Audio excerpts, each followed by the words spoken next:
Developmentally appropriate teaching practices. Theories of Piaget and Vygotsky.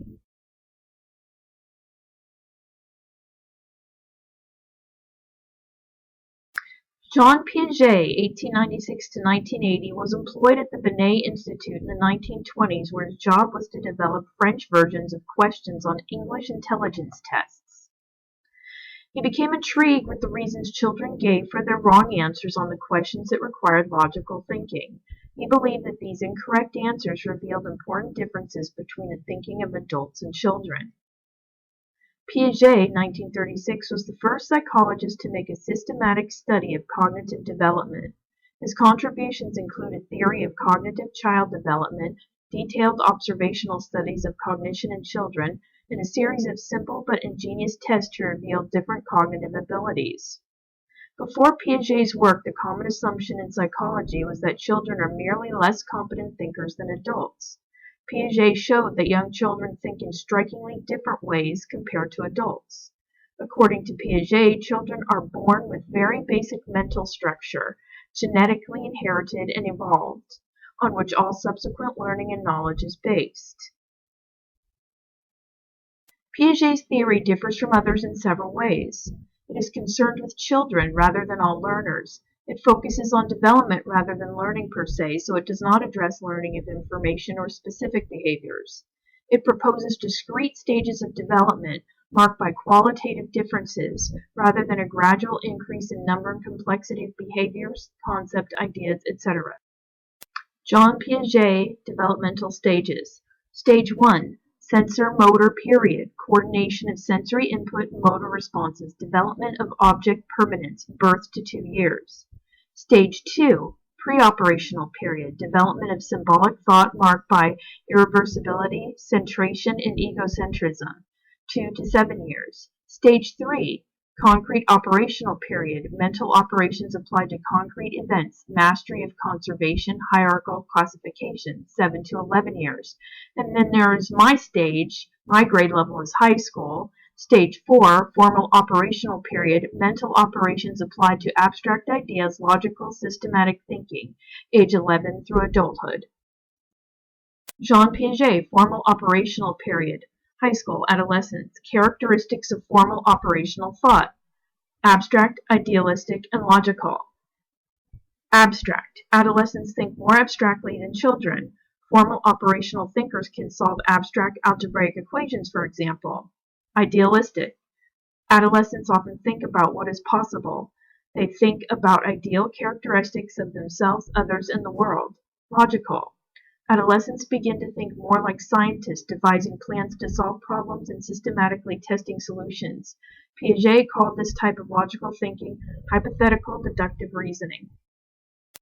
Teaching ideas, formal operational period. Teaching students beginning to use formal operations, adolescence.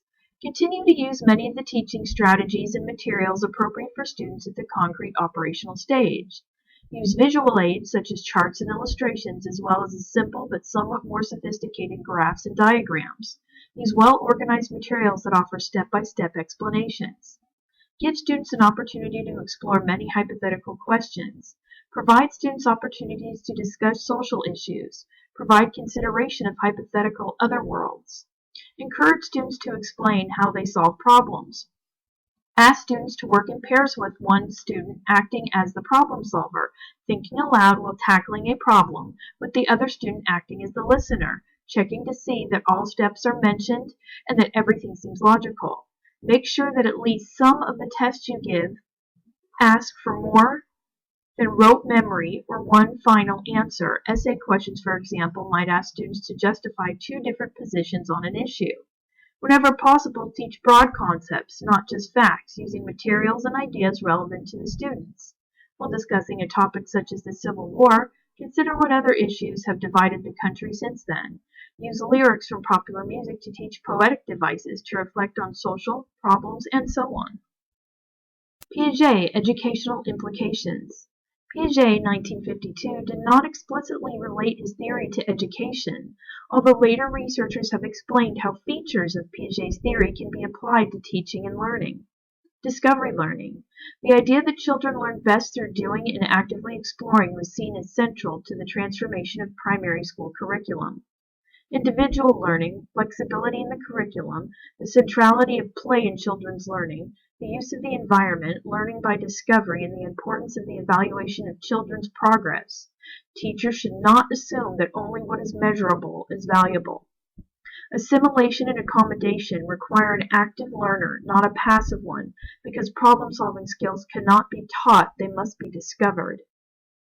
Within the classroom, learning should be student-centered and accomplished through active discovery learning. The role of the teacher is to facilitate learning rather than direct tuition. Therefore, teachers should encourage the following within the classroom. Focus on the process of learning rather than the end product of it. Use active methods that require rediscovering or reconstructing truths. Use collaborative as well as individual activities so children can learn from each other. Devise situations that present useful problems and create disequilibrium in the child. Evaluate the level of the child's development so suitable tasks can be set. Are we forming children who are only capable of learning what is already known? Or should we try to develop creative and innovative minds capable of discovery from the preschool age on throughout life? Jean Piaget. Lev Vygotsky, social constructivist. The work of Lev Vygotsky, 1934, has become the foundation of much research and theory in cognitive development over the past several decades, particularly of what has become known as social development theory. Vygotsky's theories stress the fundamental role of social interaction in the development of cognition. Learning is a necessary and universal aspect of the process of developing culturally organized, specifically human psychological functions. Lev Vygotsky, 4 basic principles. 1. Children construct their knowledge. 2. Development cannot be separated from its social context. 3. Learning can lead development.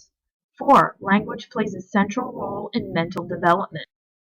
Vygotsky sees the zone of proximal development as the area where the most sensitive instruction or guidance should be given, allowing the child to develop skills they will then use on their own, developing higher mental functions. Vygotsky also views interaction with peers as an effective way of developing skills and strategies. He suggests that teachers use cooperative learning exercises where less competent children develop with the help of more skillful peers within the zone of proximal development. Vygotsky, educational implications.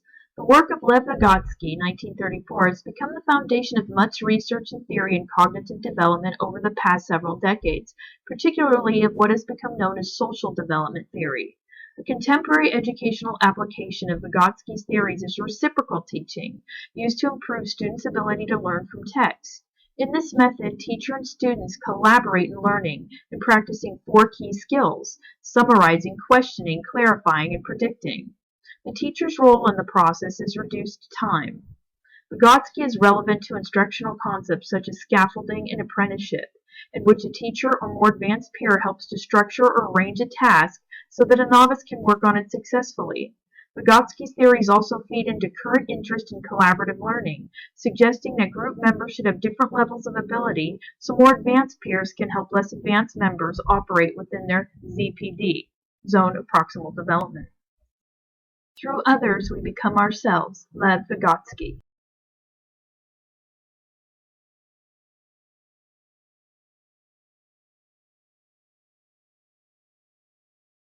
Vygotsky versus Piaget.